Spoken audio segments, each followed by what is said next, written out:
قالوا سمعنا وعصينا وأشربوا في قلوبهم العجل بكفرهم قل بئس ما يأمركم به إيمانكم إن كنتم مؤمنين.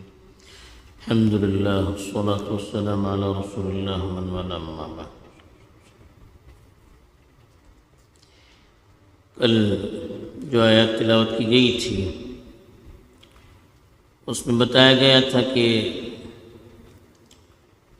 اہل کتاب خاص طور پر بنی اسرائیل جب ان سے قرآن مجید پر ایمان لانے کے لیے کہا جاتا تھا تو کہتے تھے کہ ہم تو صرف اس کتاب پر ایمان لاتے ہیں جو ہم پر نازل کی گئی، یعنی توریت، باقی کسی کتاب کو ہم مانتے نہیں ہیں. تو اس کے جواب میں اللہ تعالیٰ نے ان کے سامنے وہ چیزیں پیش کی تھی جو توریت میں ہیں اور وہ خود ان کی مخالفت کرتے ہیں.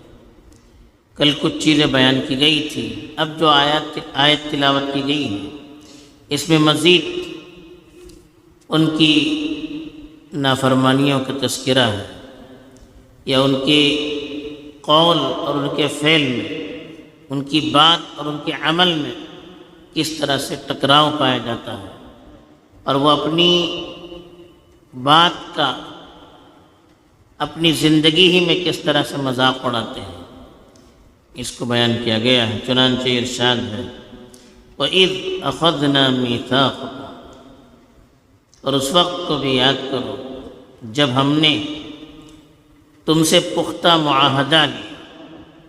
یہ پیچھے بھی بتایا گیا تھا کہ میثاق کے معنی ہے پکا معاہدہ جو قسم کے ذریعے سے پختہ کیا جائے. تو اللہ تعالیٰ نے بار بار تاکیدی حکم دینے کے لیے بنی اسرائیل سے معاہدہ لیا. وَرَفَعْنَا، اور ہم نے اٹھایا فوقکم الطور، تمہارے اوپر طور کو. یہ پیچھے بھی واقعہ بتایا گیا تھا کہ توریت کے احکام کو ماننے سے انہوں نے انکار کیا تو اللہ تعالیٰ نے طور پہاڑ کو ان کے اوپر کھڑا کر دیا اور ان سے کہا کہ مانتے ہو یا نہیں مانتے. اگر نہ مانو گے تو یہ پہاڑ تمہارے اوپر پھینک دیا جائے گا. تو انہوں نے کہہ دیا کہ نہیں، ہم مانتے ہیں، ہم مانتے ہیں. تو یہ کوئی زور و زبردستی والا معاملہ نہیں تھا، بلکہ وہ جب اللہ کو مان چکے اور اللہ کی آواز کو بھی سن چکے تھے جس کے ذریعے سے انہیں حکم دیا گیا تھا، پھر بھی وہ نہیں مانتے، تو یہ ان کی ضد اور ہٹ درمی ہے. دین کے اندر داخل کرنے میں کوئی جبر اور زور و زبردستی نہیں. ایک دین کو انہوں نے قبول کیا تو گویا کہ معاہدہ ہو گیا. اب اس کی باتوں کو اختیار کرنا یہ ان کا فرض ہے. کسی ملک میں ہم جانا چاہتے ہیں تو وہاں جانے نہ جانے میں اختیار ہے.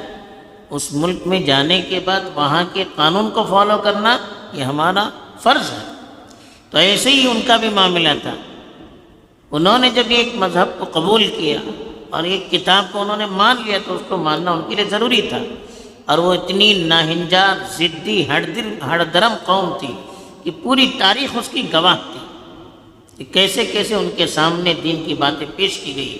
اللہ کے کتنے بڑے انعامات کھلی آنکھوں سے انہوں نے دیکھا، اور یہاں پر تو اللہ کی آواز بھی انہوں نے سنی، پھر بھی ماننے سے انکار کر دیا. تو اللہ تعالیٰ نے وہ طور پہاڑ کو ان کے اوپر کر دیا اور کہا کہ خذوا ما آتیناکم بقوہ.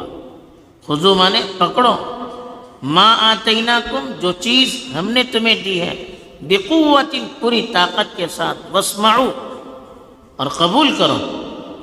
یہ اللہ تعالیٰ نے ان سے کہا کہ جو خذوا ما آتیناکم، جو پیغام ہم نے تمہیں دیا ہے اس کو مضبوطی سے تھامے رکھو، پوری طرح سے اس پر عمل کرو، اس کو سمجھنے میں پوری کوشش کرو. بقوہ یعنی پوری طاقت اس پیغام کو سمجھنے میں لگا دو، پوری صلاحیت اس کے سمجھنے میں لگا دو. واسمعوا اور اس کو مانو، قبول کرو. یہ اللہ تعالیٰ نے ان سے کہا. قالوا، تو جواب میں انہوں نے کہا سمعنا، ہم نے سن لیا، ہم نے قبول کر لیا، وعصینا، اور ہم نے نافرمانی کی۔ تو عصینا کے معنی ہم نے نافرمانی کی۔ یہ ضروری نہیں کہ جب اللہ تعالیٰ ان سے معاہدہ لے رہا تھا اس وقت انہوں نے کہا کہ ہم نے قبول کیا اور ہم نے نافرمانی کی، اس طرح ہونا ضروری نہیں۔ ممکن ہے زبان سے اس وقت انہوں نے قبول کیا ہو، لیکن دل سے وہ اس پر مطمئن نہیں تھے، اور ان کی عملی زندگی اس قول کے خلاف تھی۔ زندگی بھر انہوں نے اللہ سے جو معاہدہ کیا تھا اس کے خلاف کیا۔ یہ ان کی تاریخ گواہ ہے کہ جتنی انہوں نے اللہ کی نافرمانی کی شاید اور کسی قوم نے کی ہوگی، اور کھلم کھلا وہ اگر اپنی نافرمانی کا اپنی زبان سے بھی اظہار کریں تو یہ کوئی بڑی ان سے بعید بات نہیں، کوئی بڑی بات نہیں، بعید اشتیاق بات نہیں، وہ کر سکتے ہیں۔ ان کی تاریخ میں ایسے واقعات ملتے ہیں کہ جب انبیاء ان کو نصیحت کرتے تھے کھلم کھلا ان سے کہتے تھے کہ ہم آپ کی بات ماننے کے لیے تیار نہیں ہیں، ہم اس پر عمل کرنے کے لیے تیار نہیں ہیں۔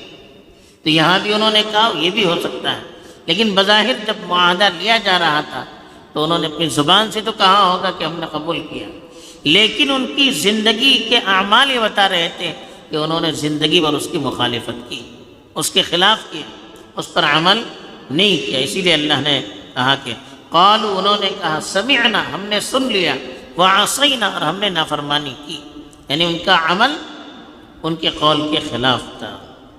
اس کی وجہ کیا تھی؟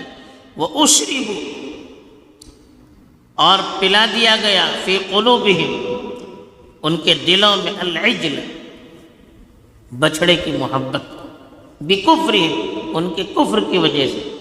پیچھے بھی واقعہ بتایا تھا کہ حضرت موسیٰ علیہ السلام جب توریت لانے کے لیے کوہ طور پر گئے تھے 40 دنوں کے لیے، حضرت ہارون علیہ السلام کو اپنا نائب بنا کر، تو ان کی غیر موجودگی سے فائدہ اٹھاتے ہوئے انہوں نے بچھڑے کی پرستی شروع کی، اس کی عبادت شروع کی، گوسلا پرستی انہوں نے شروع کر دی۔ اس کی نحوست اتنی تھی کہ اس کفر کی وجہ سے، اللہ کی نافرمانی کی وجہ سے، شرک کی وجہ سے، اس بچھڑے کی محبت ان کے دل میں رچ بس گئی تھی۔ پلا دی گئی کا مطلب جیسے اردو میں بھی کہتے ہیں کہ ہم نے ایسے پلا دیا، ایسے اس کو سمجھا دیا ہے جیسے گھول کر پلا دیا ہو۔ جیسے آدمی پانی پیتا ہے، شربت پیتا ہے، تو وہ چیز ایک ایک قطرہ بدن کے ایک ایک ریشے میں چلا جاتا ہے، ایسے ان کے دل کے ریشے ریشے میں اس بچھڑے کی محبت چھپی ہوئی تھی، ان کے کفر کرنے کی وجہ سے۔ کفر کی نحوست تھی یہ، جس کی وجہ سے دین پر عمل کرنے کے لیے ان کا اندرون سے وہ تیار نہیں تھے۔ تو یہی ہوتا ہے کہ اندر سے جب ایمان نہ ہو، اندر میں کفر چھپا ہوا ہو، اندر میں نفاق چھپا ہوا ہو، پھر عمل کرنے کے لیے انسان تیار نہیں ہوتا ہے۔ ان کے ساتھ بھی یہی ہوا۔ تو اب اللہ تعالیٰ کہتے ہیں کہ قل، آپ کہیے، بئس ما یأمرکم بہ ایمانکم، بہت ہی بدترین چیز ہے جس کا تمہیں تمہارا ایمان حکم دے رہا ہے، ان کنتم مؤمنین، اگر تم واقعی میں مومن ہو۔ یعنی وہ کہتے تھے کہ ہم توریت پر ایمان لائے ہوئے ہیں، اور عمل ان کا توریت کے خلاف تھا۔